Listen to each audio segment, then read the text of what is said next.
Hi friends, কেমন আছো তোমরা?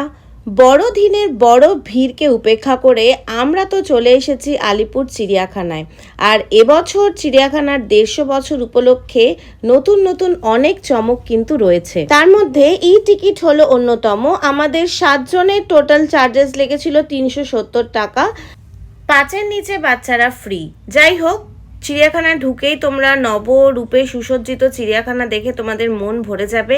আমাদের মন তো আমাদের জাতীয় পাখি একেবারেই ভরিয়ে দিয়েছিল। তারপরে একে একে অনেক পাখি নানান রূপে আমাদের সামনে এসে ধরা দিতে লাগলো এবং আমরাও মন প্রাণ ভরে তাদের রূপসজ্জা দেখে একেবারে মন ভরিয়ে তুললাম। তারপরেই খানিকক্ষণ হেঁটে আমাদের একেবারে বেহাল দশা, প্রচণ্ড ভিড়ে। তাই আমরা একটা জায়গা পেয়ে সেখানে বাড়ি থেকে যে আমরা চাউমিন বানিয়ে নিয়ে গিয়েছিলাম সেটা একেবারে পিকনিকের মুডে জম্পেশ করে খেলাম।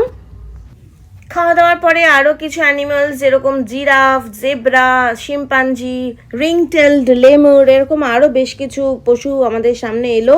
তোমরা বড়দিনের ছুটি থেকে কোথায় গেলে কমেন্ট বক্সে জানিও, আর ভিডিও ভালো লেগে থাকলে লাইক করে দিও। টাটা।